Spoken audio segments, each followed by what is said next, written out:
Hello अस्सलाम वालेकुम। काफ़ी दिनों से सक्सेस के ऊपर वीडियोस नहीं बनाई थी। आज मैंने सोचा कि आज इसके ऊपर कुछ बात करते हैं।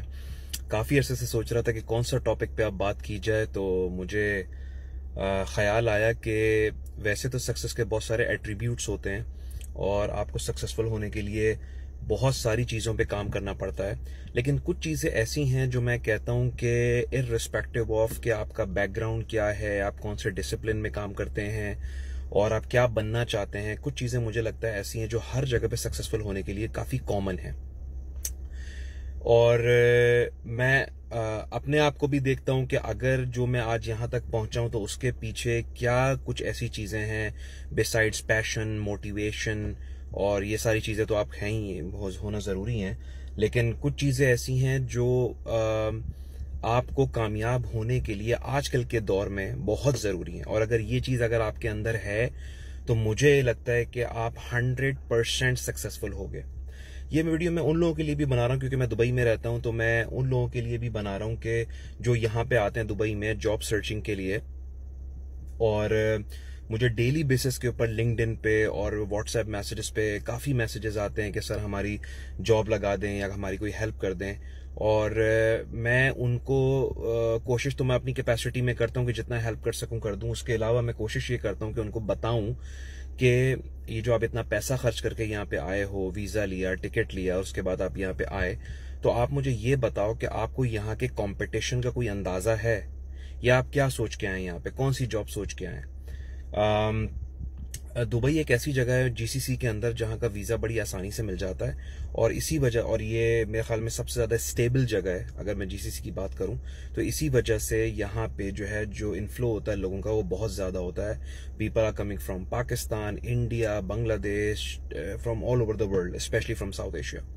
तो एक एक जॉब के लिए 2-2 हज़ार लोग होते हैं। अगर आप एक जॉब के लिए 1,000 लोग, मैं कहता हूं मिनिमम 500 तो लोग होते ही हैं। अगर 500 लोग एक जॉब के लिए जा रहे हैं तो आपके अंदर ऐसा क्या है कि वो आपको जॉब मिल जाए। और यही चीज मेरे ख्याल में पाकिस्तान के अंदर भी एप्लीकेबल है। अगर आप पाकिस्तान में रहते हैं, आप इंडिया में रहते हैं, आप कहीं पे भी रहते हैं, तो आजकल बहुत ज्यादा कंपटीशन टफ हो चुका है। And you need to have one USP जिसकी बेस के ऊपर आप अपने आप को डिफ्रेंशिएट कर सकते हैं बाकी कैंडिडेट से।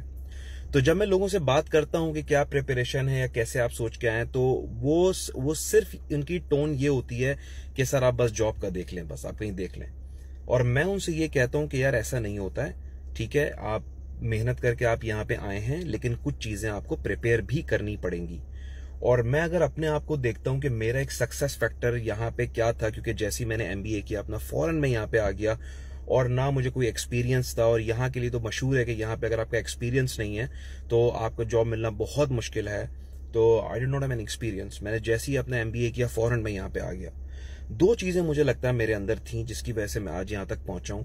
और ये बातें इसलिए शेयर कर रहा हूं मैं ताकि लोगों को ये पता चले कि जो ये माइटी सक्सेसफुल लोग होते हैं, या मैं तो अभी तो खैर मैं वहां नहीं हूं, मैं तो अभी आपको एक बस मैं अपने आप को एक मानता हूं कि हाँ मैंने कुछ चीज अचीव की है, लेकिन इससे आगे की जो जो लोग माइटी सक्सेसफुल होते हैं ना, वो कोई ऊपर से उतरे हुए लोग नहीं होते। ये सिर्फ वो लोग होते हैं जो कुछ चीजों को बेहतर बनाते हैं और फिर इनको अपॉर्चुनिटीज पे अपॉर्चुनिटीज मिलती चली जाती हैं।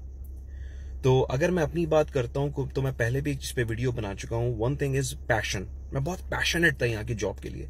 मैं ये नहीं देखता था कि मैं जून जुलाई में यहाँ पे आया था विजिट वीजे पे और जॉब सर्च करने के लिए, और मैं ये नहीं देखता था कि बाहर टेम्परेचर 45 है, 48 है, 50 है, 52 है। मैं सुबह 5 बजे उठ के निकलता था और रात के 9-10 बजे घर पे आता था। एक चीज तो पैशन हो गई ये वीडियो में, और पैशन मैं अपनी पहली वीडियो में एक्सप्लेन भी कर चुका हूं कितना इंपॉर्टेंट है आपकी सक्सेस के लिए। ये वीडियो मैं इसलिए बना रहा हूं कि जो सेकंड चीज जिसने मुझे डिफरेंशिएट किया और मुझे हेल्प किया यहाँ पे जॉब लेने के लिए, दैट इज इंग्लिश कम्युनिकेशन।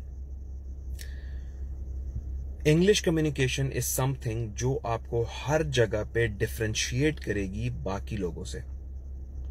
चाहे आप पाकिस्तान में हैं, चाहे आप दुबई में हैं, चाहे आप दुनिया में कहीं पे भी जाते हैं, अगर आपकी इंग्लिश कम्युनिकेशन अच्छी है, और इंग्लिश कम्युनिकेशन की जो मैं बात कर रहा हूं, मैं अगर स्पेसिफिकली अगर मैं जॉब पर्सपेक्टिव से बात करता हूं, तो इंग्लिश कम्युनिकेशन के साथ साथ अगर आपकी इंटरव्यू प्रिपरेशन है तो ये बहुत जरूरी है और ये बहुत इंपॉर्टेंट है। गूगल के ऊपर हर चीज पड़ी हुई है।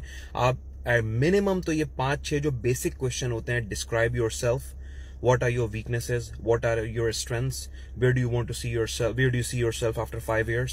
ये जो बहुत बेसिक क्वेश्चंस होते हैं ना, ये आप अच्छे तरीके से याद करके आए इसके जवाबात। और तो आज की वीडियो में 2 चीजों पे बना रहा हूं। एक तो ये कि English communication as a whole, कि आपकी इंग्लिश अच्छी होनी चाहिए जो आपको एक मुमताज करेगी, दूसरे लोगों से अलग करेगी।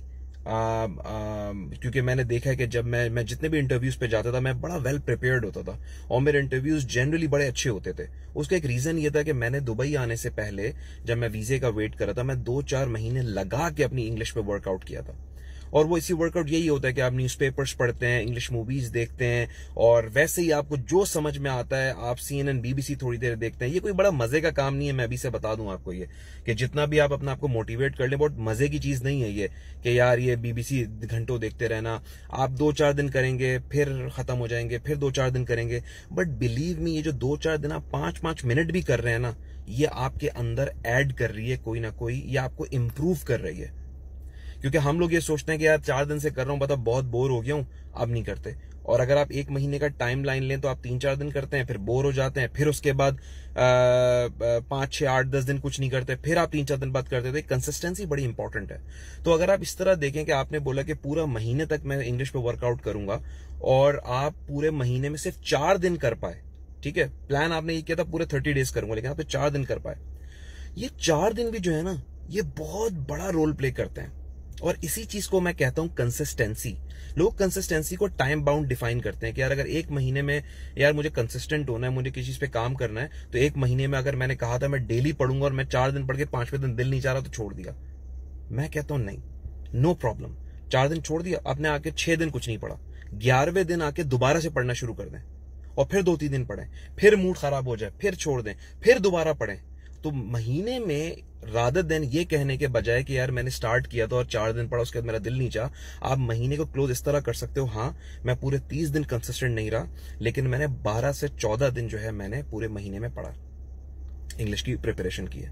तो ये चीजें बहुत इंपॉर्टेंट है। तो मेरा सिर्फ यही है, जितने भी यंगस्टर्स हैं जो अभी 9 matric, O levels, A levels के अंदर हैं, कॉलेजेस में, यूनिवर्सिटीज में हैं, मैं आपको बता रहा हूं कि जब आप प्रैक्टिकल प्रोफेशनल लाइफ में जाओगे तो कंपटीशन इज टफ, इजी नहीं है कंपटीशन। ये आपको नजर आता है कि यार जॉब मिल जाएगी, और जॉब मिल भी जाएगी तो उसमें एक्सेल करने के लिए कुछ चीजें आपको चाहिए।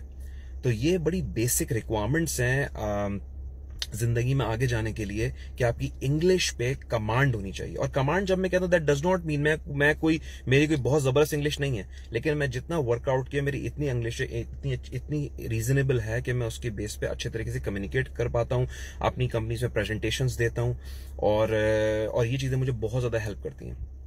तो बस मेरा आज का वीडियो इसी चीज के ऊपर है कि English communication, English language is very important, और ये आपको बहुत चांस देगी जिंदगी में आगे जाने के लिए। और ये एक ऐसी स्किल है कि आप इर्रेस्पेक्टिव आप कहीं पे भी हैं, आपको इंग्लिश आनी चाहिए, और आपको अगर आएगी तो ये आपको बहुत हेल्प करेगी जिंदगी में आगे जाने के लिए। इंग्लिश के साथ सेकंड चीज मैं बोलूंगा, इंटरव्यू प्रिपरेशन। कभी भी मौका मिले, पढ़ें बैठ के, describe your self, what are your strengths, weaknesses, sell me this pencil, जो बहुत बेसिक कॉन्सेप्ट, जो कॉमन इंटरव्यू क्वेश्चन है, इसके ऊपर इसको आप पढ़ें, ठीक है। तो आज की बस ये मैंने सोचा आज कुछ बात कर लूं आप लोगों से, और इंशाल्लाह मैं कोशिश करूंगा कि और जो इससे रेलेवेंट टॉपिक्स हैं मैं इस पे वीडियोस बनाता रहूं। Thank you.